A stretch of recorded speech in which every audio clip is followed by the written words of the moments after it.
हम पेरेंटिंग पे ही बात कर रहे हैं और एज़ अ पेरेंट्स हम अपने आप को बहुत सक्सेसफुल समझते हैं क्योंकि हम जब अपने में ही कोई ख़ामी नहीं देखते तो हम अपने जब बच्चों को पालते हैं तो हम उन बच्चों में भी कोई ख़ामी नहीं देखते, जैसा मैंने आपको पिछले एपिसोड में भी बताया था।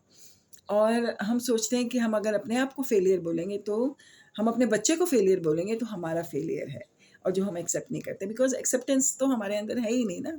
किसी भी रिश्ते में हम यही सोचते हैं कि हम परफेक्ट हैं, और यहीं से सारी लड़ाई की जड़ या फसाद की जड़ शुरू होती है। तो हम बच्चों में भी वो बैलेंस नहीं कर पाते हैं, या ना हम बच्चों को हम तरीके से समझा नहीं पाते हैं। हम उनके साथ क्वालिटी टाइम स्पेंड नहीं कर पाते हैं। क्वांटिटी हमारे पास अगर बहुत लग्ज़रियस लाइफ है तो हम उनको बेस्ट टू बेस्ट फ़ोन दे देंगे, बेस्ट टू बेस्ट टैब दे देंगे, बेस्ट टू बेस्ट खिलौने दे देंगे, बेस्ट टू बेस्ट उनको ड्रेसेस दिला देंगे, गाड़ी में घुमा देंगे। पर उन बच्चों के साथ में हम अपना टाइम स्पेंड नहीं कर पाते हैं। क्यों? क्योंकि हमारे पास कुछ खुद के पास भी टाइम नहीं होता, क्योंकि हम तो बच्चे को सब कुछ देना चाहते हैं ना, और बच्चे के लिए हम बेस्ट लाइफ चूज़ करते हैं, उसके लिए, उसके अच्छे करियर के लिए, उसकी पढ़ाई के लिए। तो माँ-बाप फेलियर नहीं कह सकते उनको, लेकिन समझ की बात होती है कि अगर सिर्फ़ पैसा, अच्छे खिलौने, अच्छे कपड़े, हाई प्रोफ़ाइल सोसाइटी से ही बच्चे अच्छे बन जाते थे, तो हर अमीर घर में एक या तो साइंटिस्ट पैदा होता, या फिर एक बड़ा स्टार पैदा होता, या फिर एक बड़ा लिटरेचर से कनेक्टेड आदमी शख्स पैदा होता, या एक बड़ा सिंगर पैदा होता। यू नो, आप ये देखिए कि हर आर्टिस्ट के पीछे या साइंटिस्ट के पीछे या जो एक बड़े मकाम पे लोग होते हैं, उनके पीछे एक स्टोरी होती है, और वो स्टोरी यही होती है कि they have gone through a very bad phase of their life and how they have come out of all this things. वो तभी पॉसिबल हो सकता है जब आप बच्चे को ज़िंदगी बैलेंस करना सिखाते हैं।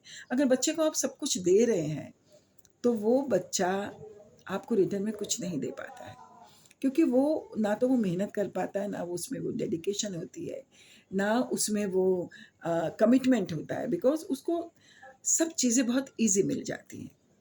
कहते हैं ना, child born with a silver spoon, वो उसको मिल जाती है। तो उससे क्या होता है कि हम बच्चों को तो एक अच्छा फ्यूचर दे ही नहीं पाते हैं।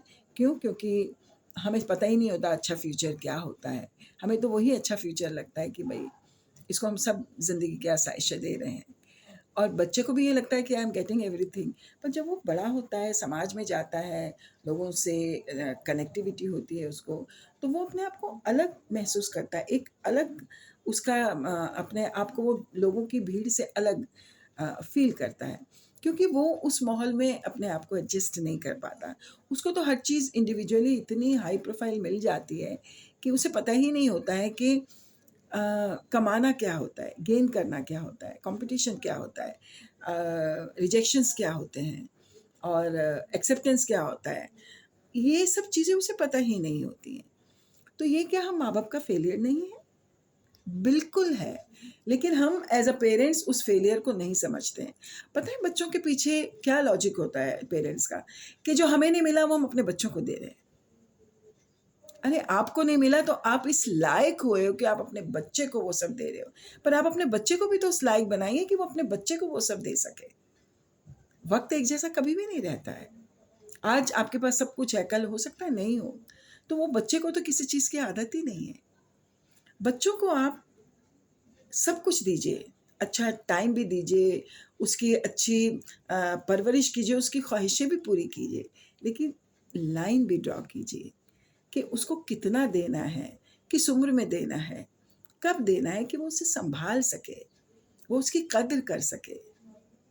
वो उसमें उसको लगे कि हाँ, ये चीज़ मुझे मिली है, तो उसके लिए उसको एक हैप्पीनेस होनी चाहिए, एक जॉय होना चाहिए कि येस, मुझे अभी ये चीज़ मिली है तो मेरे लिए बहुत बड़ी है।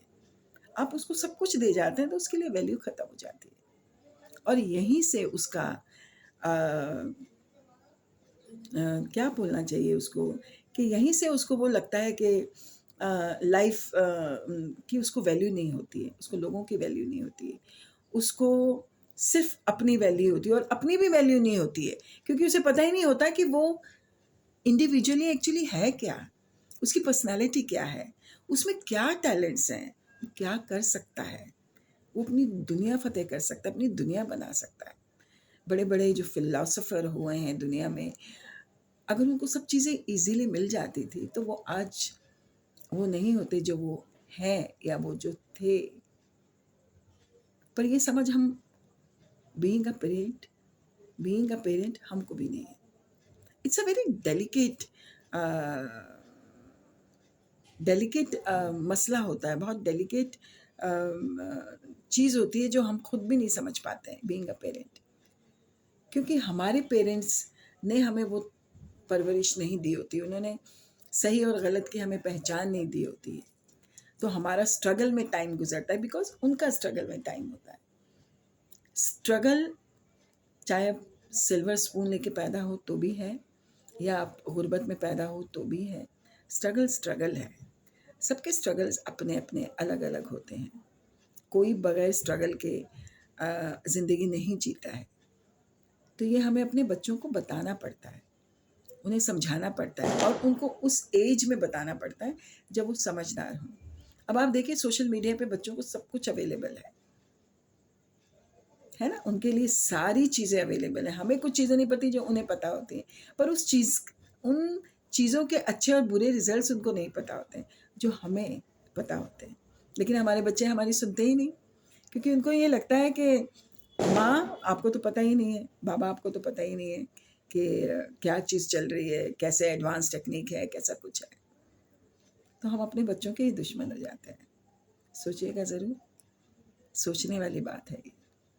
और कोशिश कीजिएगा कि छोटी-छोटी चीज़ों पे उनके साथ बैठें, टाइम स्पेंड करें, उन्हें बताएँ कि क्या सही है, क्या गलत है, और एट द राइट टाइम। और वो राइट टाइम कब है, वो एज़ अ पेरेंट आपको पता होना चाहिए।